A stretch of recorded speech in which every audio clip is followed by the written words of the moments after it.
Case for Canadian federalism. So what is Canadian federalism? Canadian federalism, or federalism generally, can be understood as the division of power within a state. This can include national and subnational units. Within Canada, the national unit is the federal government. It has responsibilities that include the interest of all provinces, such as defense and others. Subnational units within Canada can be understood as the provincial, territorial, and municipal governments. These governments have the responsibility of taking care of their citizens, which have specific regional interests, such as healthcare, education, and libraries, and so forth. Now, federalist governments can either be centralized or decentralized. In Canada, we have a centralized federal system, where the federal government is the supreme body of government, and this can be seen in our constitution with the residual powers. Any laws and powers and divisions of responsibilities that are not demarcated in the Canadian Constitution go up to the federal government, as opposed to the United States, where any powers not demarcated in their constitution is left up to the states. Now, federalism, the last thing you need to know is that there can be coercive or cooperative federalism.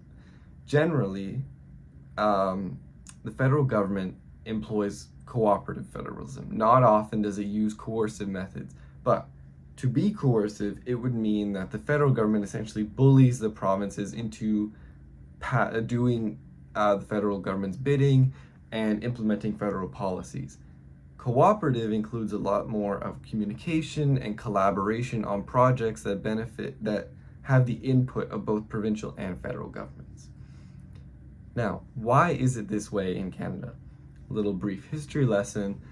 The Canadians were inspired by the American model prior, and also the Indigenous Haudenosaunee Confederacy. Within our Canadian Constitution Act of 1867, it says the Canadian state is built to be a federal union. Those are the direct quotes. And in Section 91, the federal powers are laid out, generally understood as POG, peace, order, and good governance. And then in Section 92, provincial powers are generally understood to be property and civil rights. Now, what were the reasonings for our founding fathers to adopt this method? So, the initial, in their contemporary understanding, was to create a strong national government to balance against the neighboring US, which increasingly looked to annex parts of Canada, like modern day.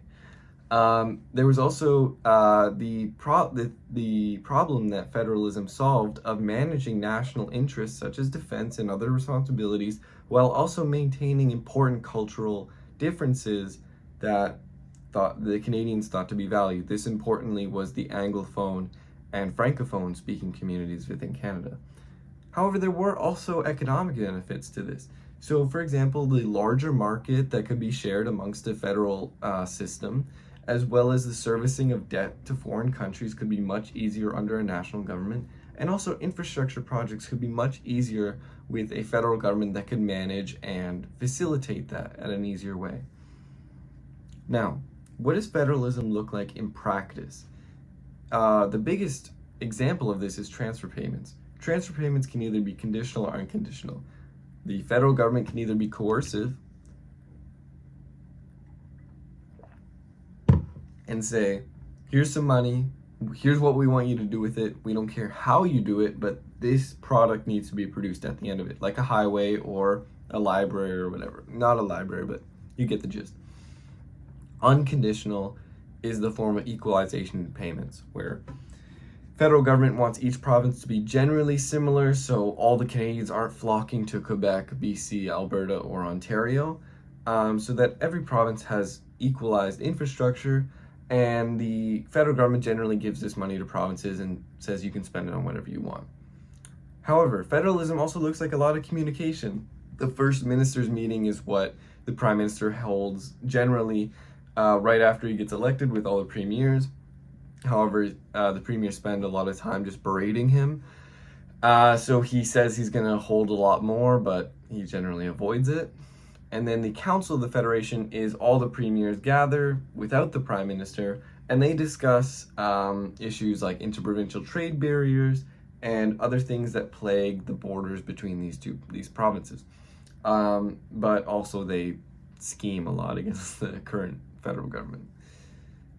So the question of this video is, should we continue federalism? Should we enhance it? Should we diminish it? What should we do about it? I will take the position that we should pursue federalism, and here's some arguments for it. Canada is a massive country. We are the second largest country in the world. We have many interests, many cultures, many ideologies, many regional stakes in this matter. And if we don't have a method that emphasizes those regional and geographic specific problems, then what are we to do? Like, how is the federal government in Ottawa meant to understand what someone in Saskatoon wants, or what is best for the government in Saskatoon? Additionally, federalism prevents tyranny. Not to my knowledge, no fascist ideology has ever gained power within any Westminster federal model. Oswald Mosley in the UK, I don't think ever won a seat. And also, it promotes policy innovation through provincial experimentation. We can see if we try out things like fentanyl decriminalization in BC, we can see if that's a good fit for other provinces. And additionally, we benefit from all the different conditions that provinces go through. If we want to try out a new defense system, we can try it out under the harsh conditions of the Maritime's weather patterns, and we can also try it out in the Arctic conditions of Nunavut, you know? And then also, federalism enhances civic engagement. If people can see that their voices are being heard at a municipal, territorial, provincial level, as well as at a federal level, it gets people involved in all levels of government, and it makes people want to contribute their input, which is always valuable to the decision-making process. And the last thing is that safeguards against internal conflict. Let's put back the historical context upon which Canada was founded.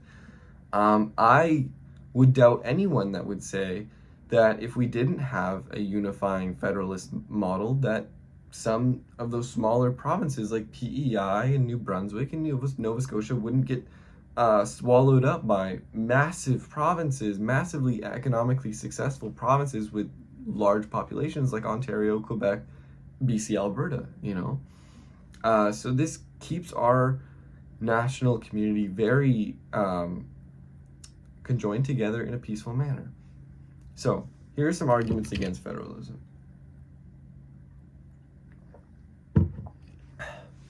I will be rebutting a few of these. So there's a dubious history. Some people say that the provinces signed into a system that kept them chained to Ottawa. I really don't believe this point, because I would doubt any historical claim that would say that if Quebec never joined, that they would be more economically successful. I think that it is clear that Quebec benefits from the ports of the Maritimes, as well as the lumber from BC and the steel factories in Ontario. So it's just like, I really don't believe that argument. This is a key point though. The Indigenous peoples of this country never had a say in how they were governed. They never got a chance to vote or voice their opinions about federalism or whatever. So that is definitely a mark against the federalist system in Canada. Another mark against it is within our constitution, we hold Quebec as this unique province, as it's a distinct society, and it's got certain authorities that other provinces don't have. And this kind of goes into the next point of inequality amongst provinces, where some provinces like Ontario, Quebec, BC, and Alberta have these massive budgets, massive populations, and they get much more attention from the federal government as opposed to these smaller provinces. And that's, you know, looked at as bad.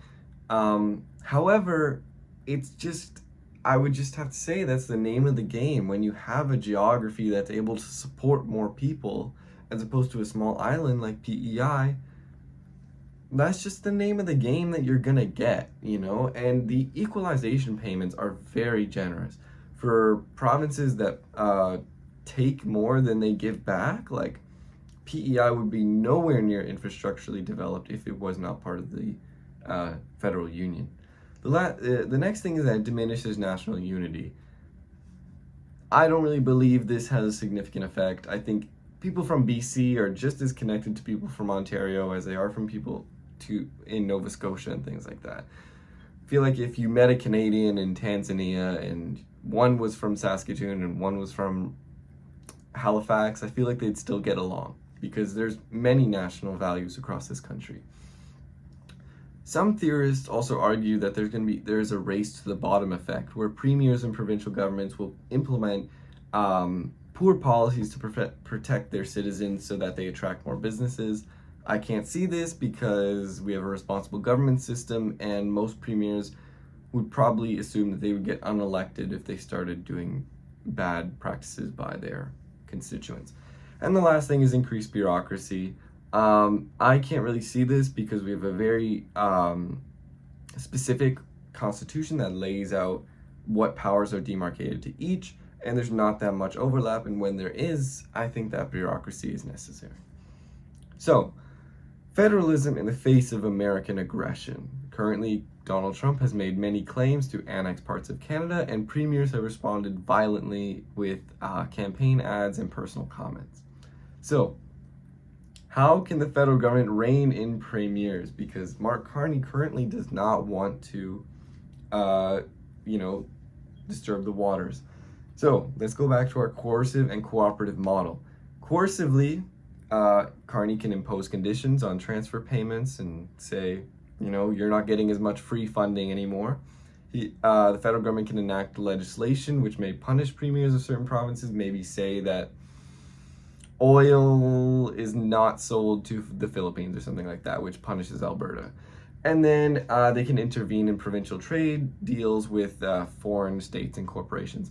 Cooperatively, which is what I would argue is the better option for Mark Carney, is to just talk to these premiers, structured consultations, coordinating bodies and committees set up, communication strategies, and then also set up incentives for provinces to channel their concerns through federal processes and federal channels rather than voicing it to the public and disturbing these waters like Doug Ford's campaign. Why are premiers so aggressive? They have a lot of greater freedom. They don't have to worry about negotiating trade deals with Finland and the US like Mark Carney does. These premiers have relatively small time trade deals with, US states like California and Ontario and California and BC. So they don't have to worry about maintaining federal image like Mark Carney does. They also have a regional identity. Ontario is known for not being American, and even though we share a long border, myself as Ontarians say that I'm not American, despite everyone saying that we're the closest to them. There's also electoral incentives. Doug Ford has certainly convinced my liberal-leaning parents that he's a better premier than he was previously because of how anti-American it is. They also want the popularity of looking like they're doing something to protect Canadian jobs that the federal government maybe isn't willing to do just yet, as trying to play cautious. And there's also significant economic states as Ontario and all these different provinces contribute significantly to cross-border trade. So, should Canada endorse federalism or no federalism, scaled up, or rolled back? I think based on the arguments that I've presented in this video, that we should embrace federalism. I think that there should be a centralized system because we've seen the benefits from that. We've seen that our federal government is able to manage these different regional interests and also develop a flourishing Canada across the board. You can go to PEI, you can go to Nova Scotia, you can go to Newfoundland, and there will be paved roads in every single province, Those equalization payments really make it equal across the board to make our beautiful country able to be explored.